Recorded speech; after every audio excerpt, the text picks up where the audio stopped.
Good morning, afternoon, and evening to the people that are joining. I see the ticker of the number of participants going up slowly but steadily, and we're excited to have you all here. If you could entertain us for 2 minutes, we'll give it a little bit of time for the majority of folks to join us. But welcome everyone at this first edition of Leap Forwards.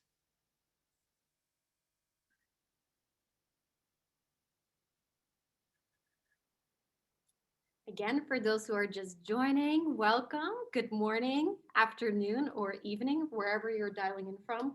We're a very, let's call it, eclectic transatlantic group, and we're excited to have you here. We're giving it a couple more minutes for the majority of folks to join us today, and then we'll kick off with our impressive and amazing panel of speakers who will discuss the world of technology and digital innovation with us today.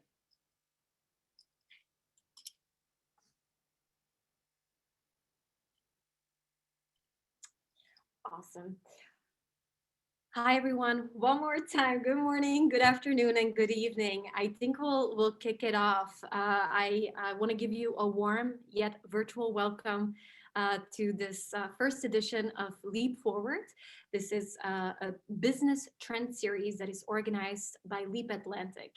My name is Valerie Van den Kiebes. I'm the co-managing director at Belgium. That is the Belgian American Chamber of Commerce. But today I represent the collective of our binational chambers. You may have seen or heard that we've recently transformed and rebranded the way we position ourselves. We were usually called the EACC, but I've taken the opportunity last year to give our vision and mission and action points new life.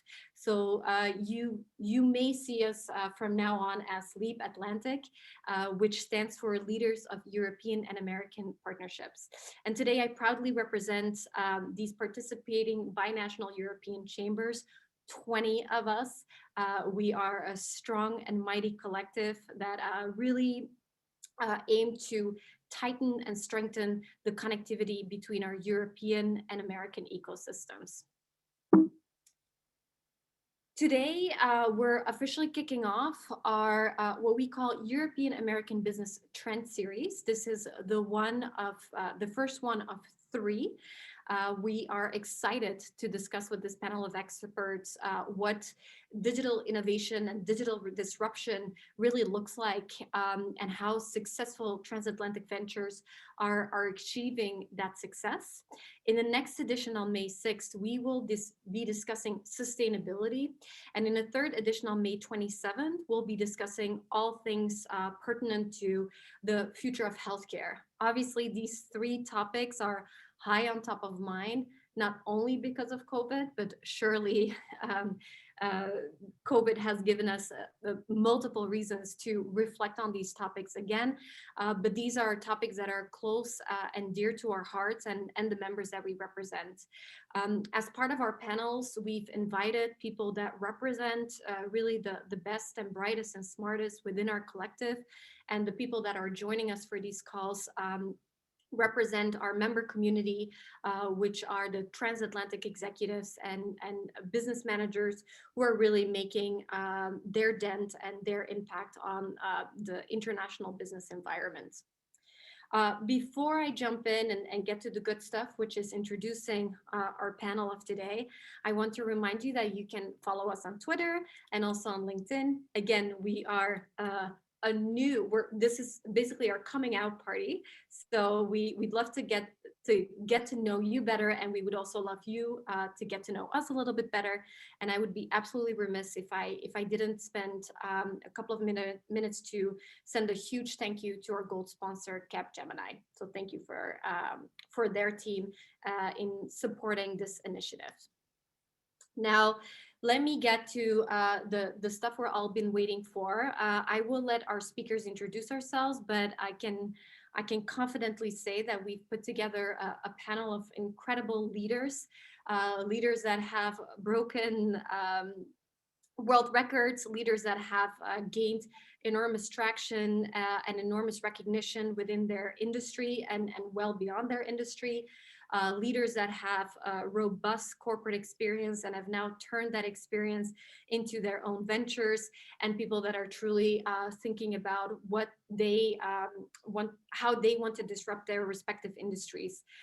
They collectively represent, again, a European American connection, and we are really proud to have them join this conversation today.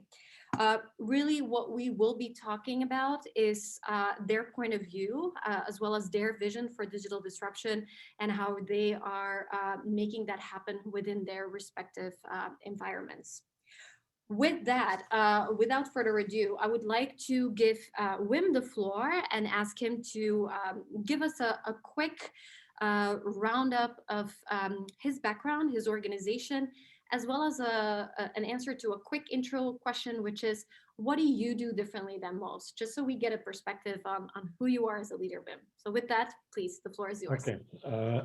Thank you, Valerie, for kicking us off, and really appreciate the invitation from Leap to be part of this panel. And really thank you to Deepak, Laurel, and Javier to sort of be on this panel with me. It's a true honor. To say a few words of myself, I'm originally born, raised, and educated in Belgium.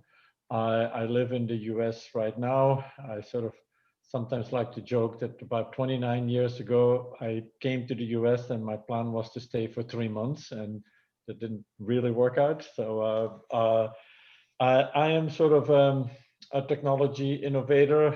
I worked for many years at larger companies in telecom, Bell Labs, Lucent, that became Alcatel, that is Nokia today. Obviously, large tech companies that also had a large sort of transatlantic interaction, and so I spent a lot of time in Paris and in Antwerp and in other places. Today, I am one of the co-founders of a company called Kiswi. I also serve as its chief architect, which sort of means I do a little bit of everything in the company. To say two words about who we are as a company, we are a live streaming company. There's obviously dozens and dozens of live streaming companies. What makes us as a company a little different is that we are an interactive live streaming company. We are sort of a two-way video system, and we do large events, mostly sports and mostly music.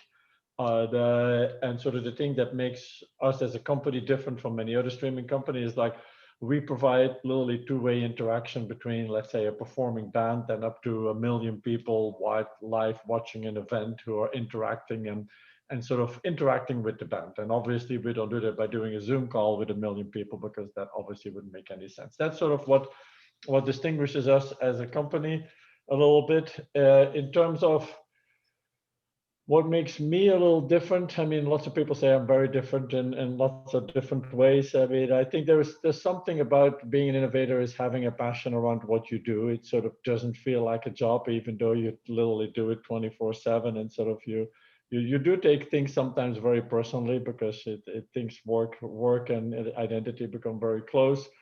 What I think is important also in this world is that you have empathy, you have compassion.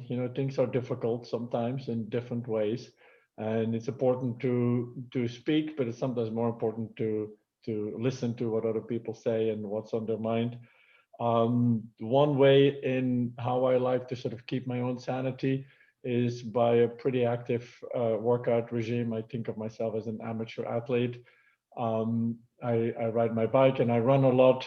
And I like to say I'm not very fast. I'm not necessarily super fit or super strong, but I'm very stubborn. I mean, so with that stubbornness, I completed my first personal marathon just a month ago.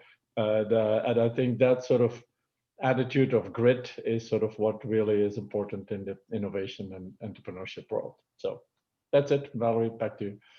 Thank you, Wim. So in addition to completing his marathon, I also want to point out that Wim and his company have seen tremendous growth in 2020, unsurprisingly, right? With our world turning virtually, they even set a Guinness World Book of Records, and they were recently named as one of Fast Company's world most innovative companies. Just to put his incredible spirit and drive and grit in perspective. With that, Deepak, can I ask you to follow his suit, please? Thanks, Valerie, and really, really happy to be here on this esteemed panel with Wim, Laurel, and Javier. It's terrific to be part of the Leap kickoff session, and we are very, very happy to be here. Bit of background: I run early stage growth equity firm focused on investing in software and climate change. So we invest in companies that are looking to go and change the space in supply chain, in customer service, and process automation on the software side. And we're also investing in companies that are decarbonizing industrials, are decarbonizing transportation and logistics, at the same time also looking to invest in like areas of reducing food waste and also logistics improvements. That's kind of broadly our scope of focus. Prior to Gaia Equity, which I founded last year in the middle of the pandemic, I was the chief strategy officer at SAP. Like Wim, I came to the US 20 years back. Prior to that, I was born and raised in India. And then, so I consider myself as a transnational person, an American by now, like Indian by birth, and also European at heart, having worked at SAP for a good decade and more. At SAP, I was as a chief strategy officer. I also ran its early stage venture fund, SAP.io, and also ran two P&Ls, one in healthcare and one in fintech. Um, Prior to that, I was in consulting at McKinsey and Company for a few years, and before that, I was at Cognizant in the West Coast. In terms of Valerie answering your other question, which is what do I do differently? I think I shared a little bit with Wim in terms of being stubborn and focused on trying to get things done. Even I've run multiple marathons, and I'm not probably the fastest, but I do really believe in mind over matter philosophy. So that's something that keeps me sane. From a work perspective, I think what hopefully makes me different is my ability to relate to people. At the end of the day, technology is super interesting, super compelling. All the panelists here share passion for technology, but the people is what makes it more different. So for me, the people always trumps technology, and having the right, building the right relationships, having empathy for the people that you work with, empathy for the people that you serve, and empathy for the people that are being impacted by the technology is probably the most important thing as far as I'm concerned. Thank you, Deepak. And it seems like you both have the stubbornness in common as well as modesty, because I also want to point out that while Deepak was at SAP, he was running the company's cloud transformation and M&A strategy as well, where his work resulted in nearly a 3 times increase in top line, a 4 time increase in market cap, and over $100 billion increase in shareholder value. To say the least, he's an inspiring leader that knows how to get things done, and who's now translating that knowledge and expertise to the investment world. So thank you for that, Deepak. Laurel, can I ask you to go next, please? Hi, yes, and again, it's great to be here with everyone in the panel. Amazing, and very happy that you've invited me along to speak today. I'm Laurel, the CEO and co-founder of Sustainably, which is a tech for good company. I founded it with my daughter, who is a millennial and comes with a kind of, basically born with all this tech skills that I did not have as a Gen X. But yeah, we enable people to have a positive impact as part of everyday life, really simply by connecting their card to Sustainably app. They can micro-donate their spare change, and we enable the retailers that they're shopping at and their employer to give to causes that they care about, enabling brands to localize and personalize their social responsibility at scale. So I think, obviously having a huge focus on customer is really critical. That's kind of a really big thing that we have really worked on over the years. We are removing all the friction from doing good, enabling people to track their impact and give on their own terms with privacy, transparency, and control. So for us, it's all about really having a really deep customer focus and enabling that customer to kind of guide the product development as much as us having, forward-looking strategy on that. But my background was in the investment industry, where I was head of digital marketing and digital strategy for what became a FTSE 100.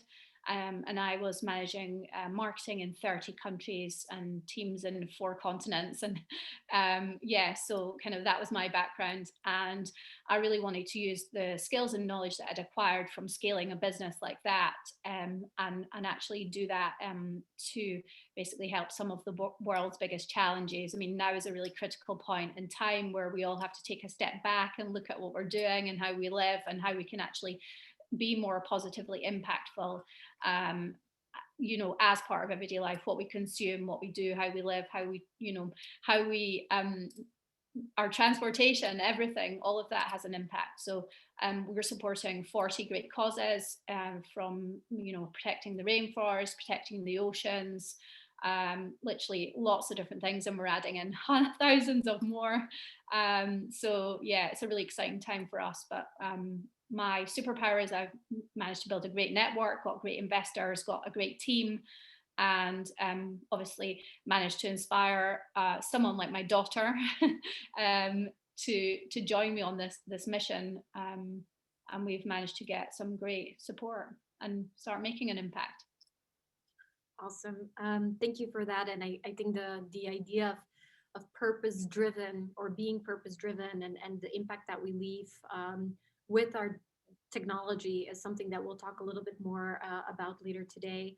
I also, again, want to point out that Sustainably has done tremendous work and has been recognized by a multitude of different institutions as well as leaders.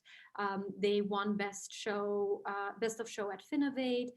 They were one of the top 10 Virgin startups and were actually named Richard Branson's Startup of the Year in 2019. So again, their incredible work is definitely to be followed and to be respected. So thank you for joining, Laurel.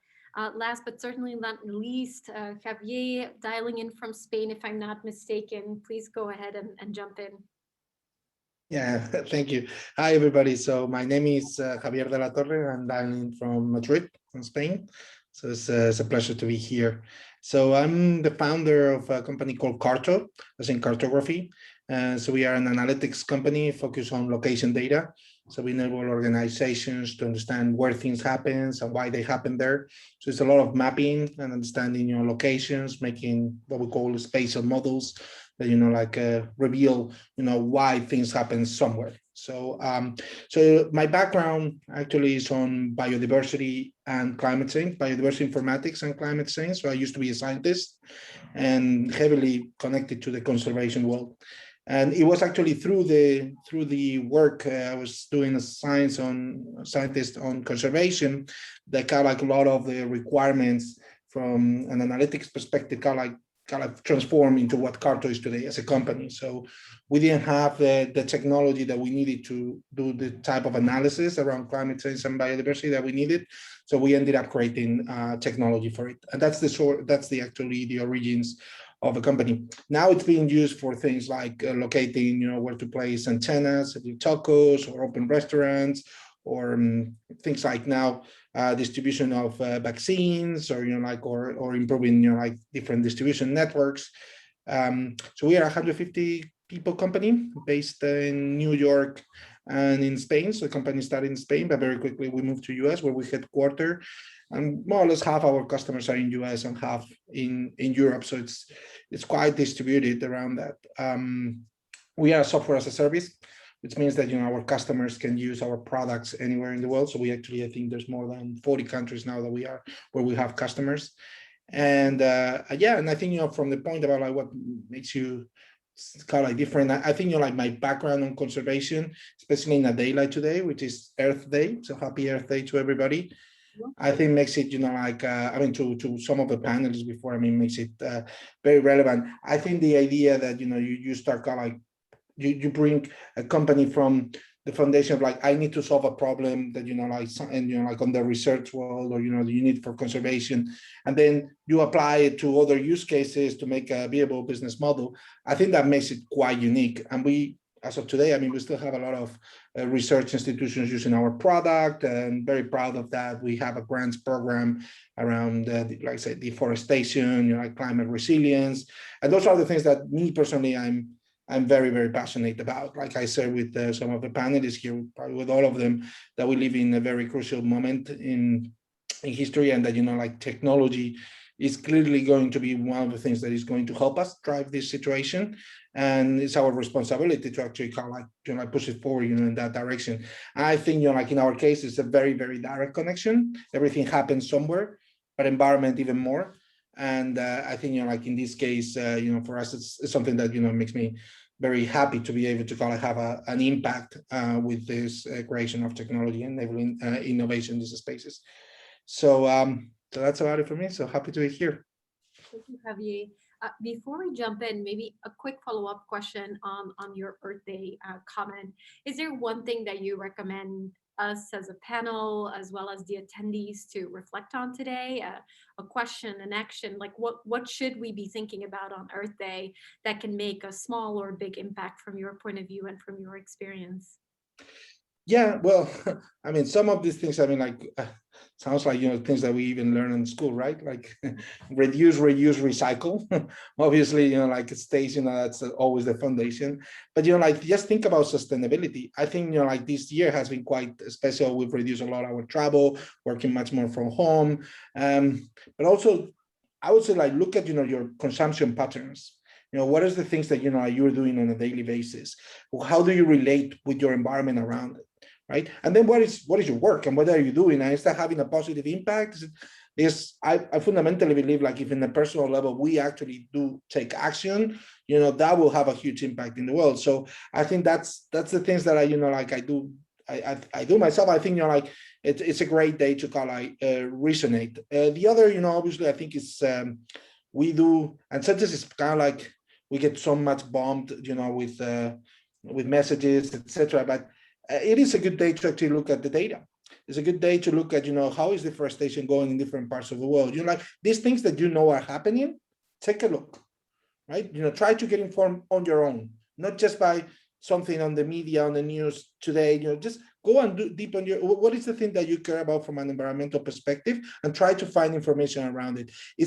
There's an incredible amount of resources now on the internet to learn around resilience, what is going to be the impact in your area, biodiversity, all those things are really, really accessible if we only care to actually kind of look for them. So I think, like, it's something I'll say, get informed and and reflect on your own behaviors.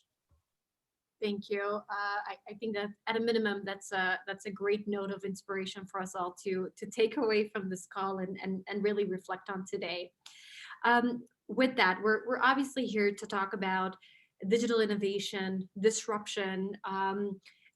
We'll reflect a little bit on how COVID has affected each and everyone's world, but I would prefer if we get a lot of audience questions too. Like, we have questions prepared, but it would be such a more meaningful conversation if we answer the questions of our audience. So I just want to remind them that there's a Q&A functionality, as well as a chat. We'll monitor it really rapidly. Our panelists have assured me that there's really no question too big, too small, or that they're not willing to answer.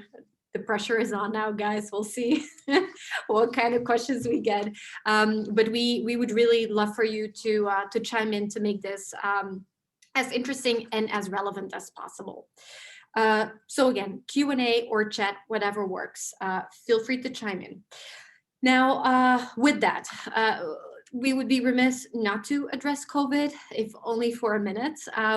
But with COVID, we can talk about the problems that have surfaced, but more importantly, we can talk about the opportunities that have surfaced, specifically from a technology tipping point, and maybe also for your respective industries. And I would love to kind of ask all of you, what trends have you seen that have been really critical in your respective journeys, and what opportunities were born for you, your industry, or your company from these recent events?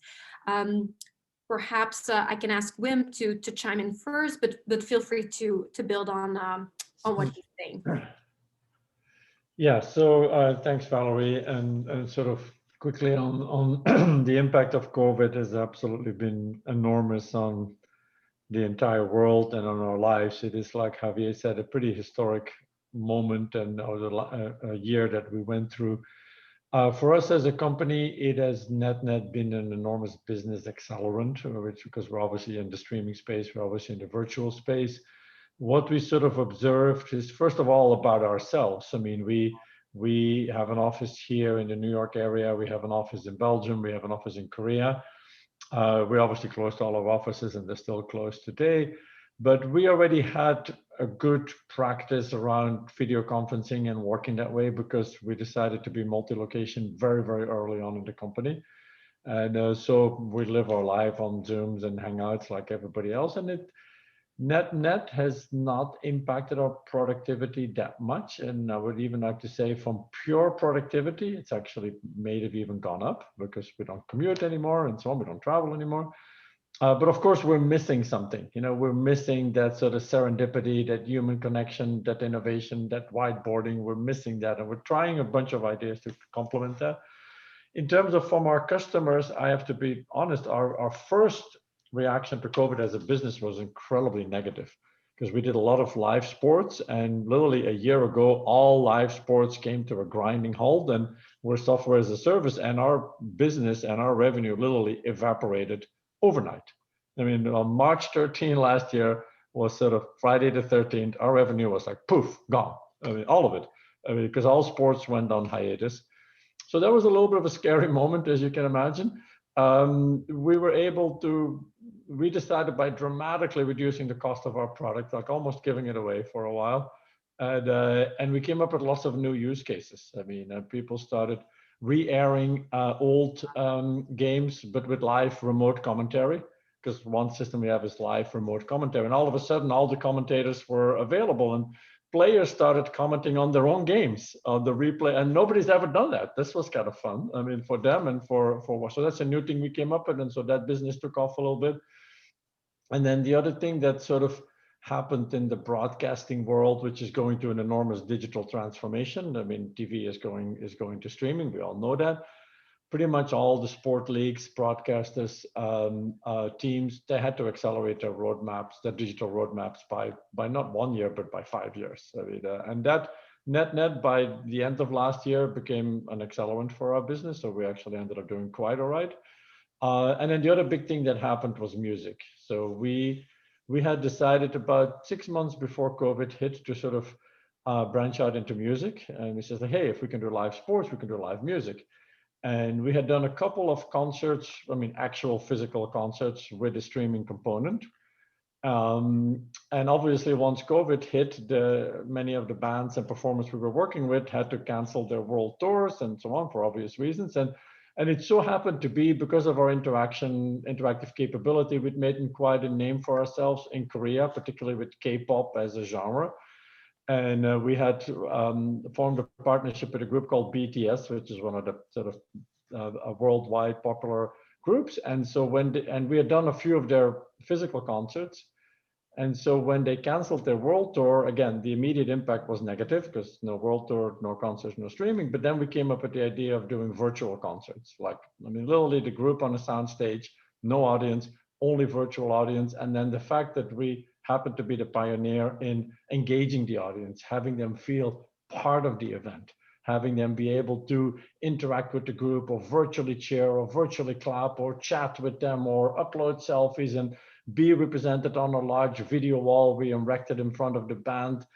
That was sort of like a Goldilocks moment that created an enormous opportunity for the band. I mean, they could literally perform in front of 1 million people in one day, as opposed to visiting 50 cities in the world before you can see 1 million people, which was a business opportunity for them and honestly for us as well. And we sort of continued that momentum.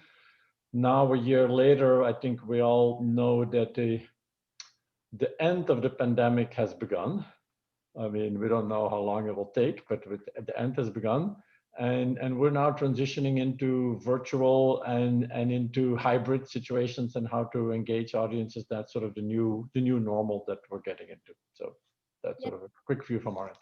Maybe a quick follow-up question for the panel as well is how many of these changes are here to stay, right? So yes, blended model, but how are you projecting what will stick, what won't stick, as you go through some of these issues, opportunities, and changes in your respective worlds? Maybe Laurel or Deepak, if you can chime in. Yeah. Go ahead, Laurel. Oh, thanks, Deepak. Yeah, for us, obviously, the move to kind of more cashless society had a huge impact on, I guess, what people were, how donations were made, and the lack of fundraising events. So there was a huge loss of income because people were not doing the kind of big scale events that were all had to be cancelled due to COVID last year.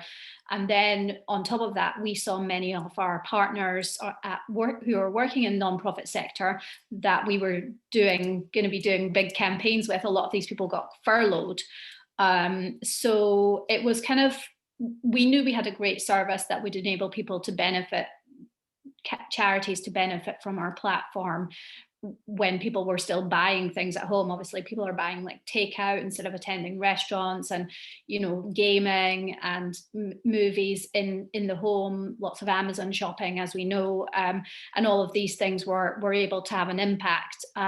So I think, will it go back to normal? Will everything return? No, I think people have had a chance to take a step back and really think about everything. Do they want to even return back into workspaces? I know a lot of companies are kind of offering more flexible working. We have people in multiple locations around the world at the moment, and we won't insist that people are based in the office because we never have done. So, and our productivity, like Wim mentioned, is kind of really high. So we have all the digital tools that we need to kind of make that work for us, regardless of where people are.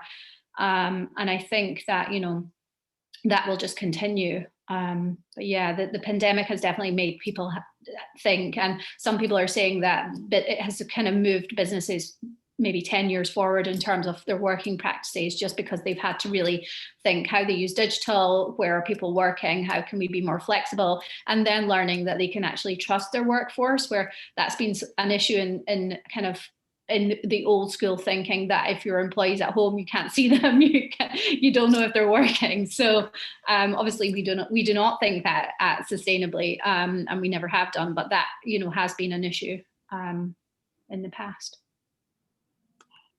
And just adding on to it, right? I think I agree with what Wim said, which is the whole digital transformation has been accelerated by 5, if not 10 years. I think that's how fast things have progressed, and there's no going back. It's happened across multiple dimensions, right? So in terms of technology, the whole cloud move, especially from a B2B perspective, that's here to stay. And I would say in the last 12 months, most companies have accelerated their cloud transformation journey by 3x or 4x compared to what they have done in the past. So I think that's a big change that has happened. It's here to stay. Obviously, the whole e-commerce phenomenon is here to stay, but then what's happened outside the e-commerce, what's related, is things like customer service has become much more online. You're going to be much more comfortable talking to people like on a chatbot or even on a web chat than you would do face-to-face.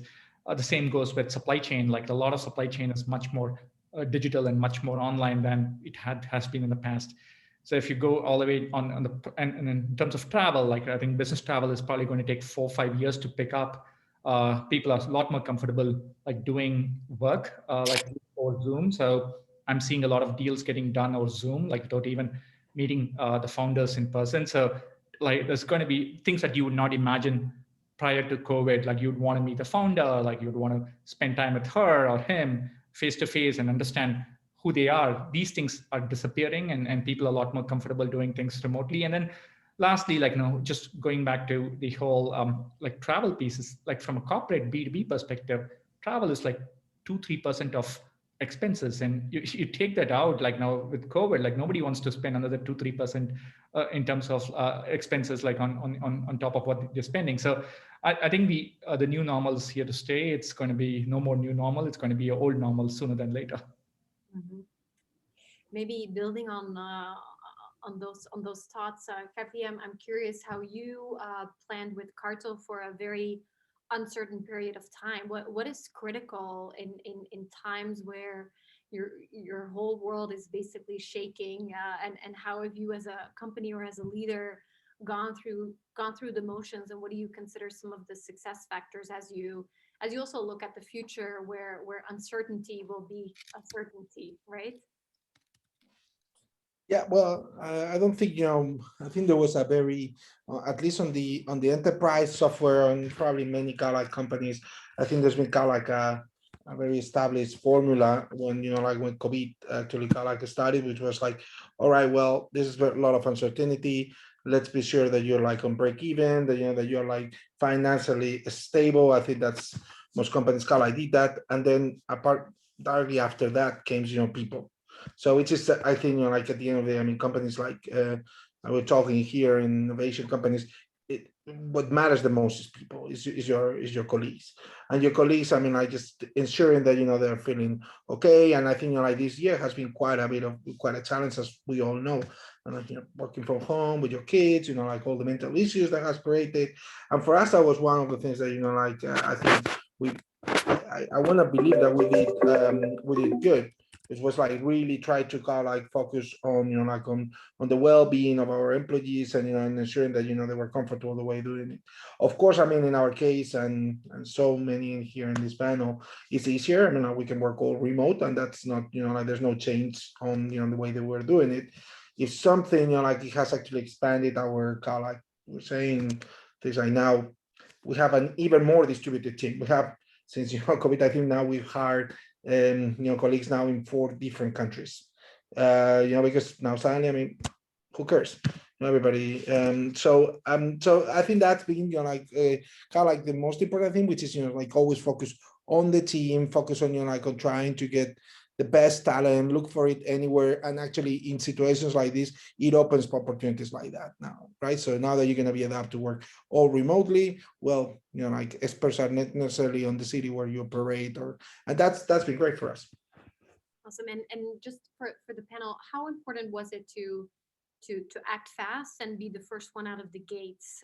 So is it great to be a first mover and then jump on the opportunity, or do you guys feel it's better to look at what's happening and then figure out your opportunity? What is your respective method of going about this? Maybe keeping COVID in mind, but obviously, I'm sure this is a leadership trait that would shine either way, COVID or not. But first mover advantage, or is second mover a better strategy, or other? I can chime in there. I think being really proactive, and if you have a technology platform that can help address a problem, then yes, absolutely get involved. Hold your hand up and say, kind of, come here, we can help.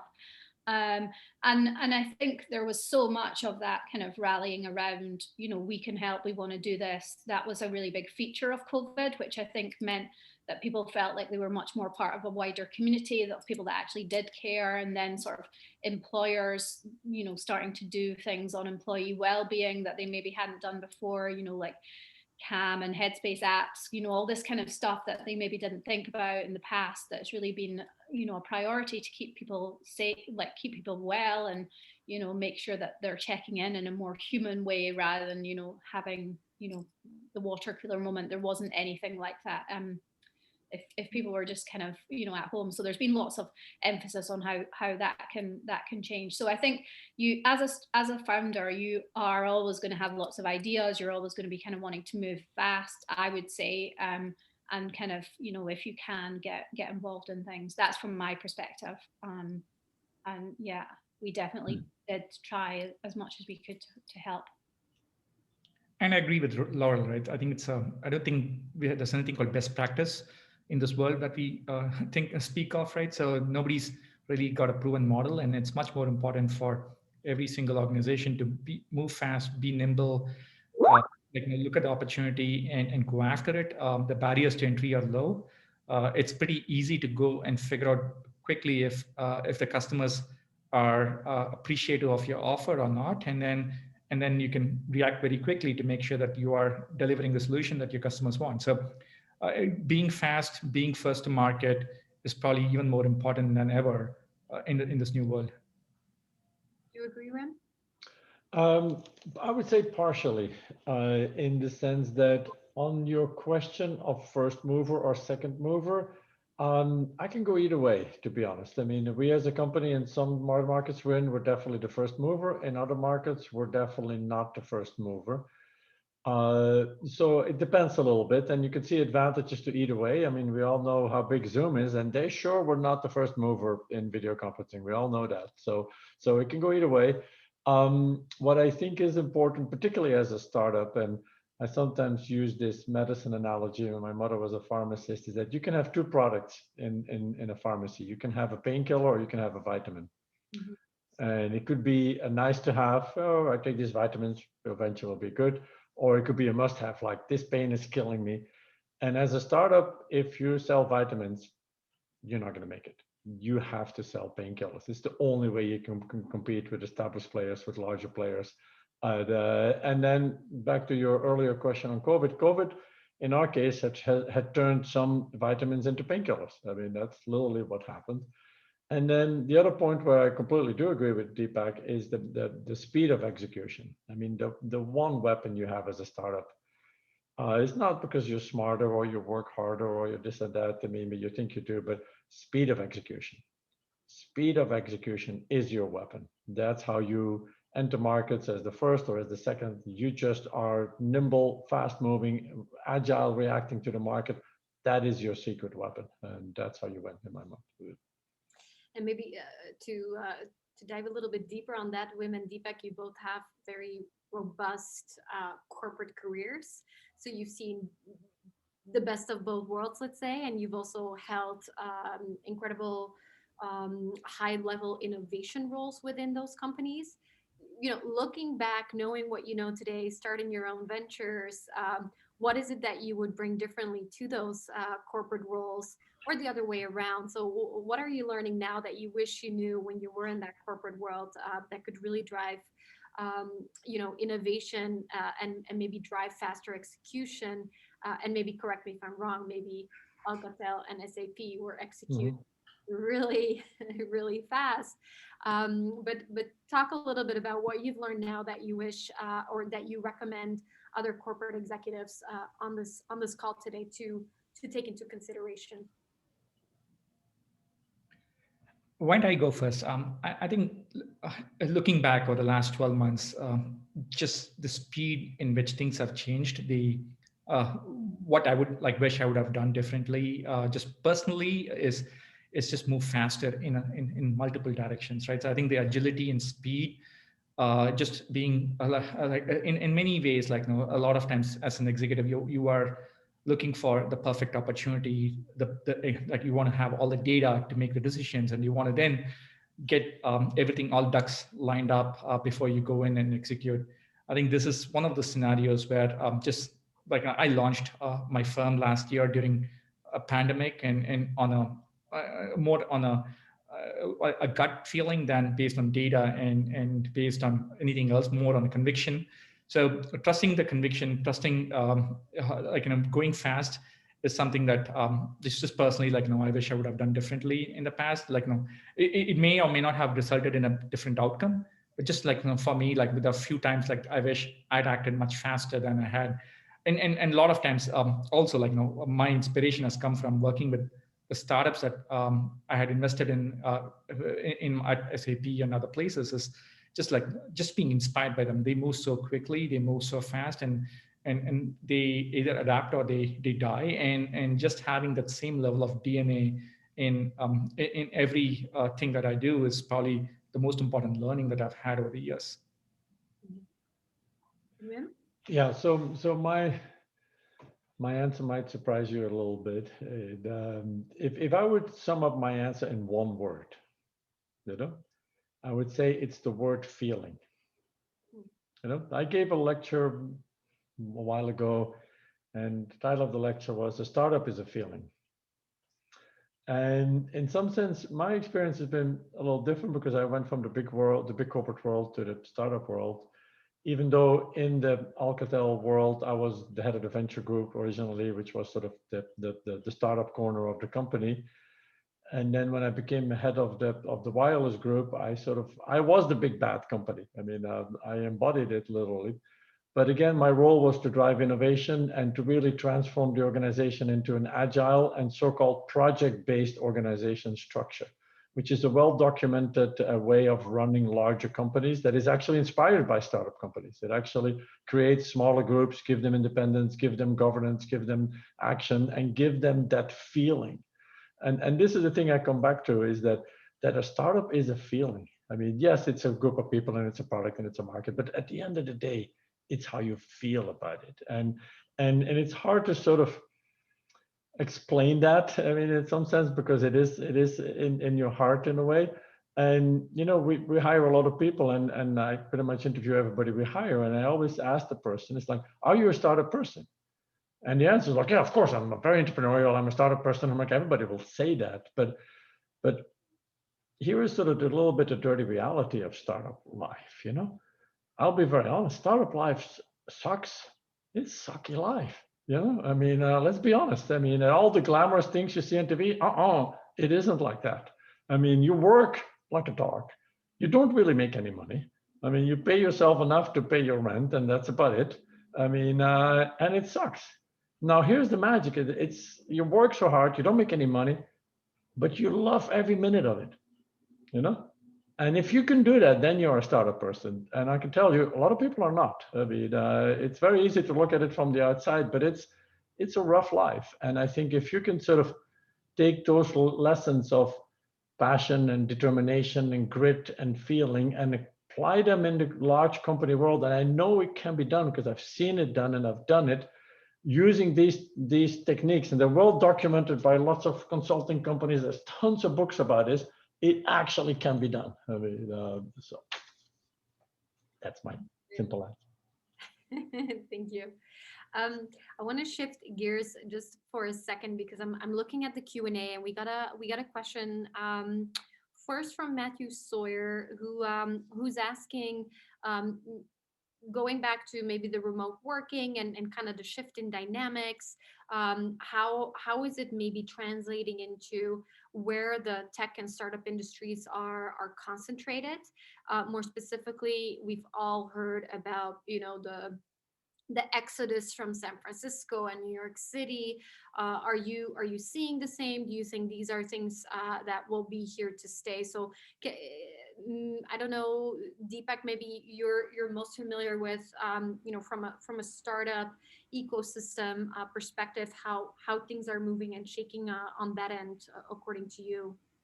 Yeah, I think definitely there's a flight of intellectual capital from the cities that's happening over the last 6-12 months, and that's probably going to happen over the next 3-4 years. In the short term, there are going to be a ton of great startups that's going to come from everywhere, like be it Boulder or Austin or Chicago or wherever, right? I think you are going to find really great startups, and previously the challenge was you had to be in Silicon Valley to go meet a sandhill investors and then like, you know, raise money. You don't need to do that, right? You can raise money over Zoom. So I think the whole friction point of raising money has come down significantly over Zoom. So that's a trend that's going to stay. But in the long term, I'm pretty bullish on New York or Silicon Valley in a long term, a 5-year horizon. I think there's cities always have had interesting kind of like what I would call up and down dynamics. Like, you know, there have been periods where cities were uninhabitable and people moved to suburbs and then they come back. So it's in the short term, I think it's definitely like the cities will take a beating, but in the longer term, I'm a big believer in the cities and the ecosystems that are evolved around the cities. Mhm. Wim, did you want to chime in? Yeah, just a quick point. I think that we're definitely going through an enormous transformation over the last 12 months. We've lived in a world where all of a sudden overnight location became irrelevant. I mean, and we came from a world, particularly in the startup world, where location was incredibly relevant. I mean, you have some well-noted investors saying, I would never invest in a company I can't drive to. I mean, that's one of the famous quotes from Silicon Valley. That obviously all became irrelevant. We're now sort of at the beginning of the swing back of that pendulum. It's unclear to me where it's going to end in my mind. It's I think I agree with all the panelists is that it will never be the same. I mean, there's sort of an almost binary thing in humanity in terms of what the last year has done to us. Where exactly it will net out is not clear. You see the phenomenon in the US where they have so-called Zoom towns, you know, I mean, places in, you know, Ohio or in other towns that sort of market themselves as livable, affordable, good schools, good families, but no jobs. And people move there because they become Zoom towns. So we'll see that phenomenon. Where it will net out, I don't know. I do know that I'm generally in favor of city living because just from a per day perspective, it is just so much more sustainable to live in cities and it's so much more energy efficient in ways. So where will net out? I don't know yet. It's hard to see. We'll see. And Laurel, from the chat, I also know you're not active in the US yet, but I know there's definitely plans. So how are you thinking and building out your US strategy? Is location a consideration at all? Yeah.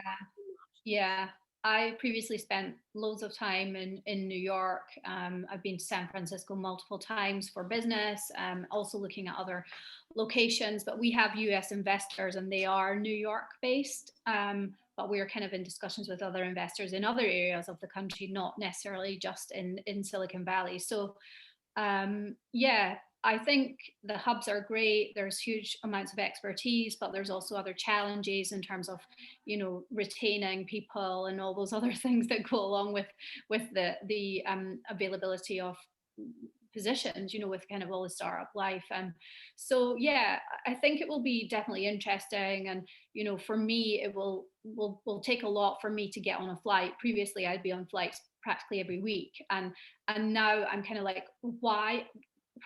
And it was because I was required to be there. You know, it wasn't necessarily because I'm thinking I have to be in that room with them, but it was kind of like a requirement. And I now think that obviously in terms of my carbon footprint, in terms of my well-being, in terms of where I want to spend my time and effort, you know, it definitely is not sitting in a flight at 35,000 feet. So you know, that's, you know, not kind of an essential part of business like I would want to spend time, money, and, you know, the planet on. So yeah, it will definitely be interesting to see how things develop and how the investor landscape thinks about that. You know, is kind of, I live in Edinburgh in Scotland, and a kind of very small city, but I would spend a lot of time in London, which, you know, a lot of customers, investors, and so on. Will that be a requirement? And I really hope not. I hope that people will continue to be willing to kind of meet over Zoom, and, you know, where there are other things that absolutely, you know, have to, but it won't be everything, I hope. Yeah.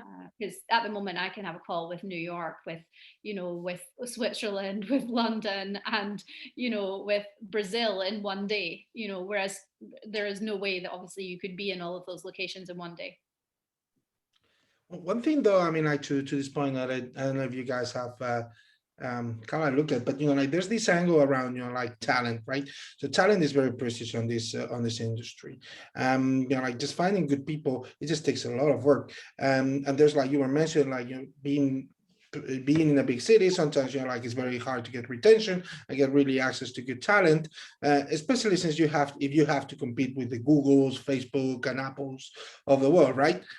Now, there is, you know, like one angle to that, which we are seeing already. It is the saying that we're now hiring everywhere around the world. So they are these really big tech companies, right? So before, where they used to have some hubs where they concentrated their hires, now you can find, you know, like talent, you know, like people working from anywhere in the world. I mean, And that's actually going to put a lot of pressure, right? Especially, you know, like from a financing perspective. I mean, like those companies can't like keep, you know, like salaries in the same way that they do in San Francisco, you know, to someone, you know, like in another part of the world, right? So, and that is actually going to stress the ecosystems, the entrepreneurial ecosystems of those areas, because it's going to be much harder to find talent close by, because it's also, you know, now getting in other places. So I don't know if anybody else is kind of like seeing that. We're already seeing that happening in Spain. It has its pros and its cons, but, you know, like it is something that I think, we're going to have to adapt.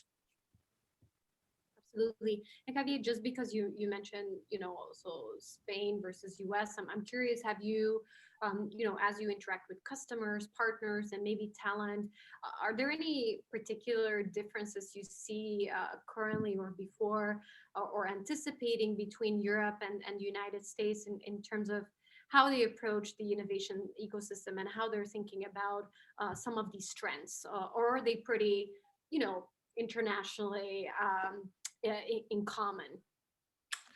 Yeah, well, I always share this story, which I'm not sure if it longer it's the same, if it's valid. But when we started Carto, I moved very quickly to the United States, and I think it was only 4 months after we launched the first product that a customer like the Wall Street Journal kind of like trust us to actually make their maps for their election night, which is a really big deal for that customer.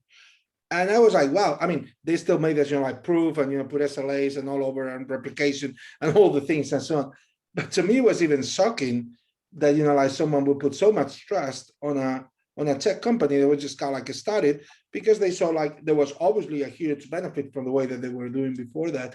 And I think that's still is the case, which you find like in the United States, like companies are just more willing to actually kind of like give a try to innovations with the risk associated with it, you know, like so I still see, you know, that, you know, like conservative approach sometimes in Europe, and you just have to accommodate for that. I mean, now for us it's a little bit different. We're no longer, you know, like an early stage startup, so that, you know, like makes, you know, like conversations different than before. But I think, you know, like from the way that you can like get started in the United States and in Europe, it's quite different. In Europe, I think, you know, it's a lot about references and coming, you know, back from some, and in the United States very often was just about like, okay, what is the innovation that you bring in that is going to make me, you know, like step ahead or something like that, right? So I think that's becoming less and less, but it still is an issue, I have to say. At least when you're kind of like starting your cycles in person.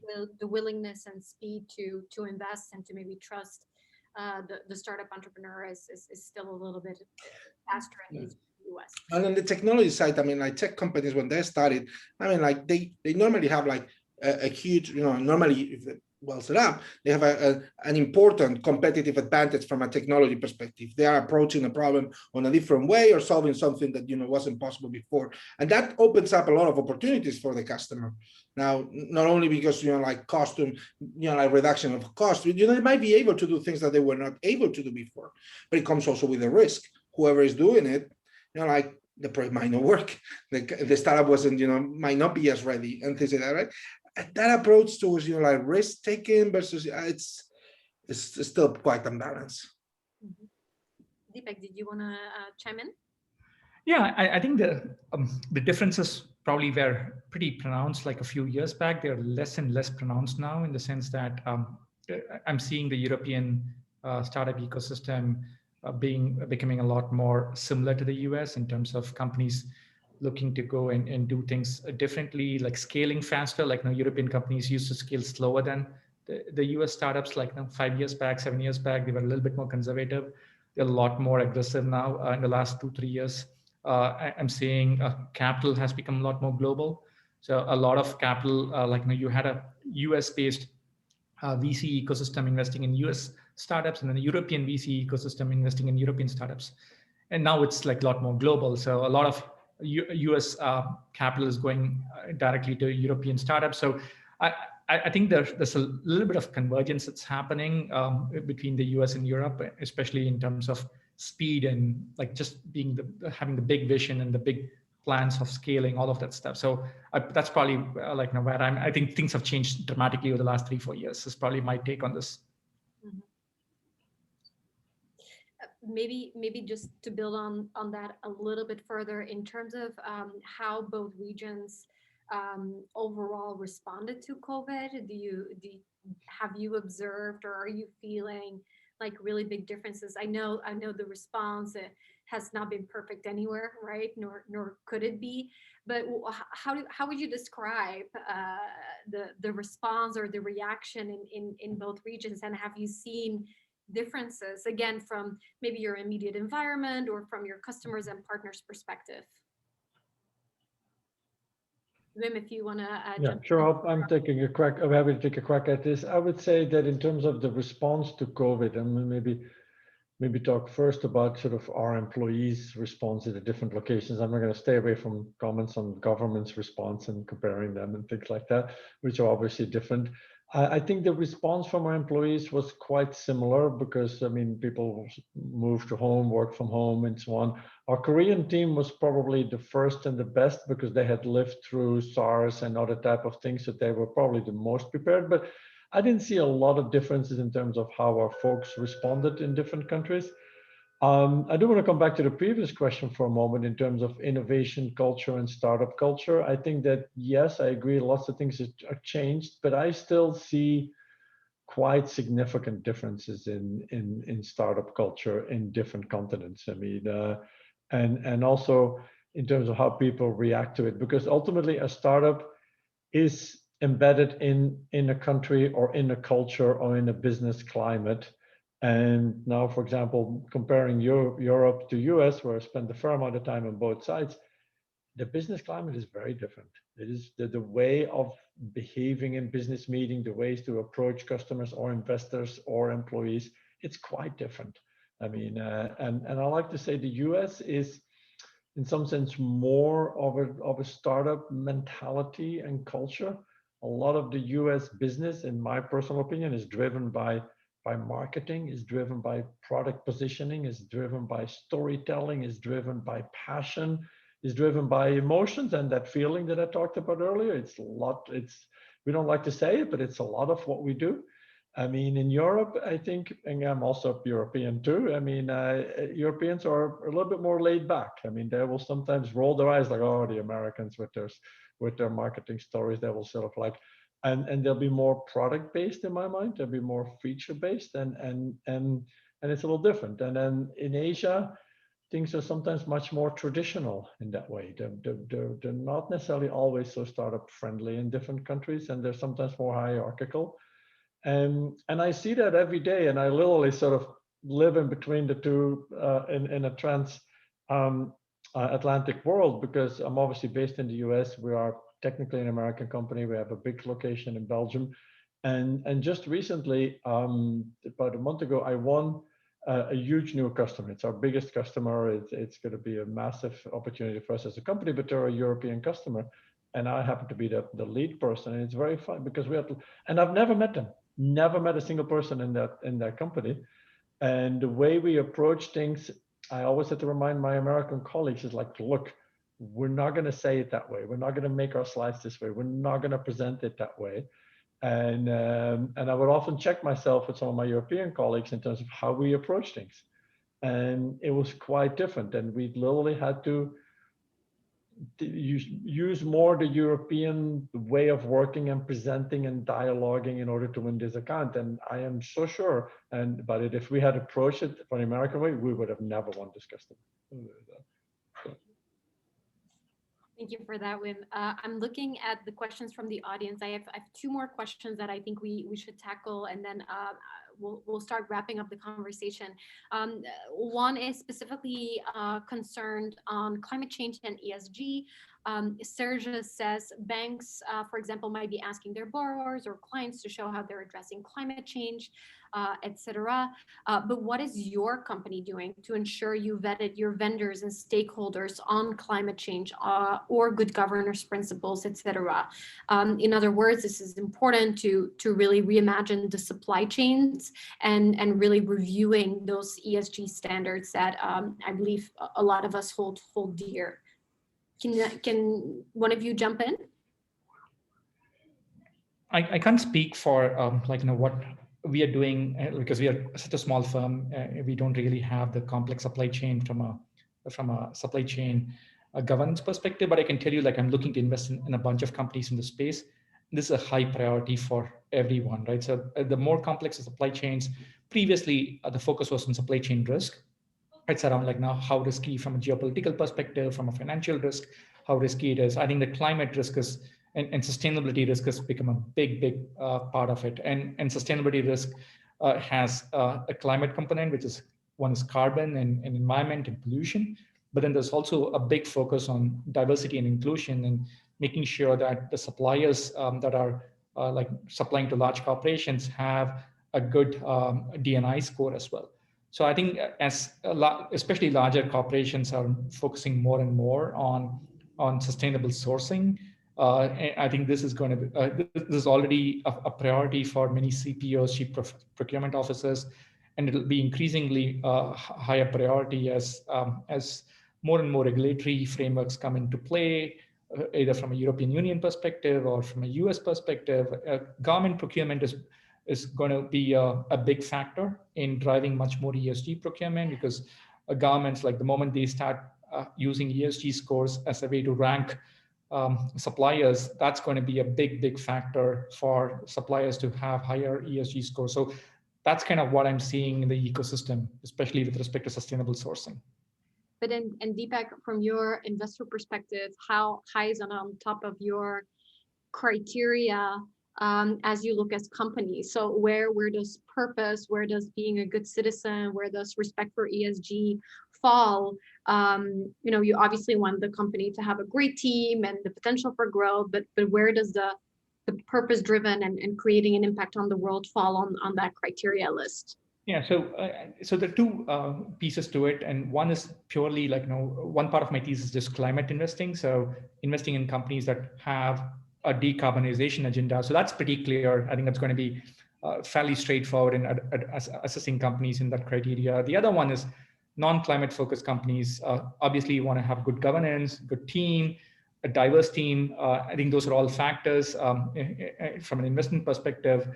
So it's you have to take the full view, not just financial, not just customers, but also like how sustainable and how committed is the team to focus on sustainability. So that's going to be, I would call it necessary condition in terms of maybe not a sufficient condition, but doesn't necessarily a necessary condition for investing.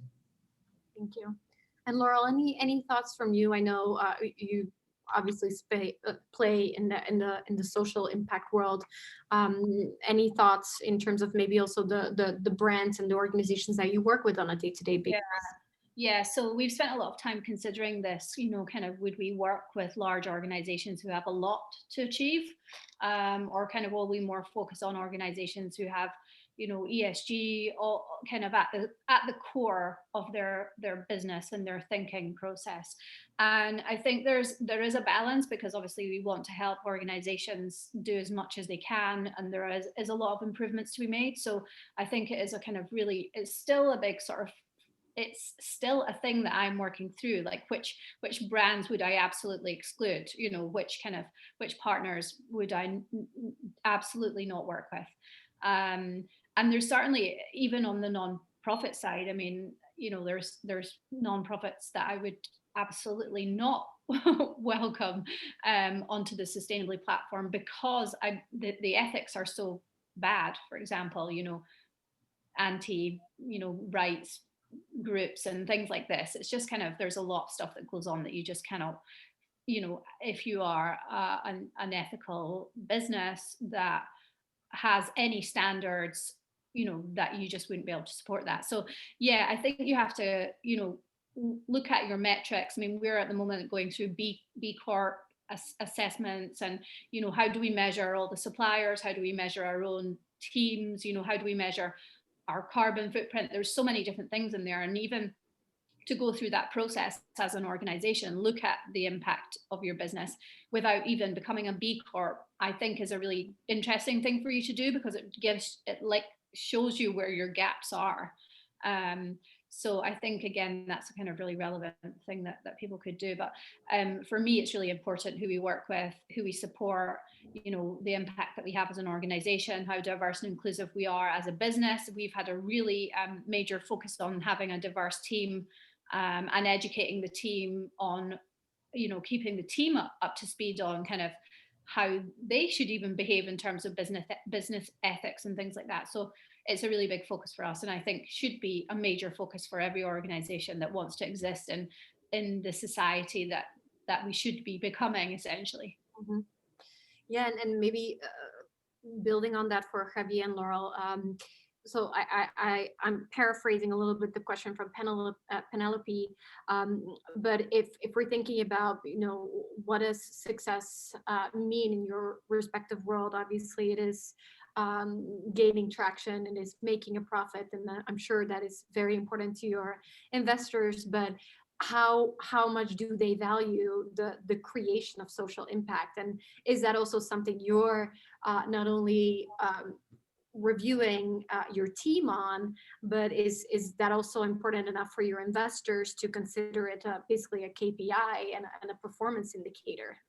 Yeah, I think, you know, we have a range of investors and they are not all impact focused, but they have a real desire that this company creates a huge impact. So, you know, I think it's just good business sense to have a positive impact, you know, and we are obviously a for-profit business, but we have a business model that does not take profits from donations, right? We have it's a SaaS business model. So it's a completely sort of new business model approach. So yeah, I think the sort of reality is that, you know, people want to invest in companies that have a great team, great product, great ability to, you know, have great returns in the future. But the added benefit of having invested in something that actually will create a huge impact is a really big driver for a lot of investors. Although, like I say, our investors are not just pure like impact investors, for example. Yeah. Javier, for you? Yeah, in our case, I mean, we don't have any actually that is impact investors. So there's just our regular enterprise software investors. But you know, when we brought them on board, we explained them who we were and the type of the things that we care about and the principles that we wanted to operate our company in, and they were into it. I mean, so I think, you know, like and there's certain kind of like things that you as an entrepreneur have to decide from the beginning about how you're going to operate your business. And then you have to find investors that actually kind of like buy into it. And some of them, I mean, like, I would say probably all of them have, you know, some also like meaning from a business perspective. Like, for example, in our case, we decided we wanted to have like an open source strategy. Okay, well, has, you know, impacts on the business side, but it also has impacts, you know, like on the way that we attract talent. For example, the same goes towards, you know, like, okay, we decided that there were certain industries we were not going to focus. So we didn't feel like, you know, we wanted to focus on those things. Well, that actually puts our go-to market, you know, to go after certain brands versus others. And that actually, you know, like defines a lot of the company, but also you kind of like when you explain who you are as a company to people who are joining you and so on, you know, that also kind of have an impact, right? So I think at the end of the day, I think, you know, like investors, or at least my experience being investors, are motivated, obviously, you know, on the things that they are motivated in. But if you explain them, or you kind of like as part of the process, explain them who you are and what are the conditions under you want to collaborate, you want to work with. And I mean, in our case, it has worked pretty well. I think, you know, like that's the problem. Probably is like if you don't you don't take into factor these things when you're raising money, and then you might find investors that you're actually really not in agreement. So that's something that we knew we didn't want to do, and I think, you know, like that saves a lot of headaches down the road. Yeah, so really defining early on what you care about and you think is important, and then find the right people to buy into that same vision is obviously necessary in that perspective. I want to be respectful of everybody's time, so I suggest we put forward a last question. Although I really want the audience to also get a chance to maybe put forward a final question. But if I don't get anything in the chat, let me ask you this. It's really just what gets you most excited about the future, and you can approach it from a technology perspective, an innovation perspective, a disruption perspective, your company perspective, or just the world. What gets you really excited and pumped about the future, and you believe our audience should really get excited about as well? Laurel, you're unmuted, so I'm going to put you on the spot and ask you to go first. I am just going to say the younger generation. I think their passion, their kind of desire to, do something better, be better, and fix the issues that we've kind of created. And I think there's a real drive to do that. I mean, definitely in the UK, for example, millennials and Gen Z they're the largest segment, and they actually give to the most good causes. They're very passionate. They care deeply about where they work, where they shop, what they consume, how they live, all that kind of stuff. So I think that is what really kind of, I guess, motivates me. I'm really I want to kind of be them, although I don't, because obviously there's a huge amount of challenges and issues, but that they give me a huge amount of energy and passion. Yeah. So that's kind of something that really motivates me for the younger generation, that we're doing something good. Thank you, Laurel. And I couldn't agree more. Wim, what's your parting message? Yeah, so maybe two quick points I picked outside of work. One thing that I'm excited about is self-driving cars, because I don't like cars. I like to do all my transportation by bike or by public transportation. But so the idea of taking things that we tend to possess and own into a service that could be sort of transcend private and public transportation, to me, that's super exciting. I'm really looking forward to that. And then the second point is sort of maybe a little bit larger, is that we don't live to work as humans, we work to live, and we all seek meaning in our lives, whether it's in our personal lives or in our family lives or in our congregational lives. We ultimately as humans seek meaning. And I think I'm always fascinated and looking and inspired by innovations that can drive meaning on a global scale. So I'll just leave it at that. Thank you, Wim. Deepak. So I have two things that I'm super passionate about and I'm very excited about for the future. One is just a whole scope of clean tech, decarbonization technologies that's emerging. There's a lot of interest, like now to Laurel's point, the younger generation are very, very passionate about green and clean tech.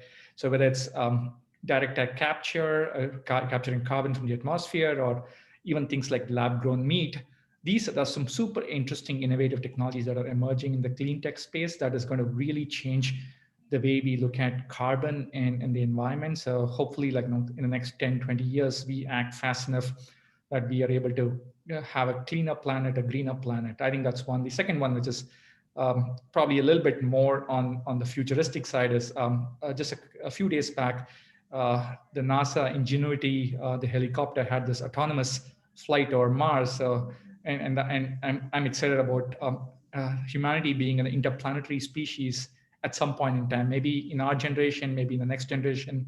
And like we need hope. I think hope is the most important thing for human, and having a very interesting kind of new settlement wherever that is, like in Mars or asteroid mining. These are very interesting technologies that will really propel the human civilization forward. So, and I'm excited for the future.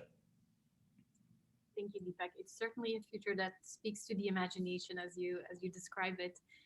Javier, any final thoughts from you? I don't want to take everybody, so much time here, but like I just saw a map in, on the channel. I mean, like we obviously, I mean, it's hard not to be excited about the progress on vaccination in certain countries. Really hoping, it will accelerate on the rest of the world. But, the fact that we were able to develop, like a vaccine in less than a year, advance so many technologies, that's just incredible. I mean, the times that we're living. I mean, that's thing just mind blowing. Well, we tend to think that technology, as we do, in software, is the. I mean, just look at what the pharmaceutical company, like industry has done. That's just insane. So I'm very obviously fascinated by that. Then I'm obviously on the conservation, but I mean that and an environment in climate change. There's not that many reasons to be, like in like positive. In honest, I mean, of course, hope, but like in the next generations are going to have to be our hope. So I do agree with this. I mean, obviously, I mean things that I like. I'm passionate is also seeing, like how some companies are starting to realize sustainability and are putting it as part of their plans for real, not just for like I'll say for branding. So that is very exciting now to see how companies are starting to leverage technology to really seek sustainability. I think that's super exciting to me, and all these natural capital solutions around like planting forest and how that potentially could like complement towards the biodiversity laws. So really, I think we are in a time where we're starting to see action. I just really hope it's fast enough, and that's I think like what's from my point of view. I mean, I'm much more looking forward. So yeah. Valerie, can I just add on to Javi's point there, which is just incredible what him and the team are doing there. It is World Earth Day. I think we recently, kind of a lot of the knowledge that I've been learning from all the great causes that we're working with, we have to not only think about the rainforests and kind of protecting life on Earth, but we also have to really think about the oceans. And at the moment, only 1% of the world's oceans are protected. And that is a huge source of basically carbon reduction, the ocean itself. And there is just so much destruction going on in the oceans that I was not aware of, and we've recently partnered with a charity called Ocean Generation. So I would just urge people to maybe watch Seaspiracy on Netflix or something, and kind of really think a bit about kind of what is happening in the oceans on this day. Thank you, Laurel. So yeah, if you allow me to recap, I think what we're most excited about is a COVID-free, cleaner, greener planet run by our future gen, possibly by interplanetary species that is built on hope and meaning. So with that, I want to thank you for that inspirational message. I think we couldn't end this conversation on a higher note.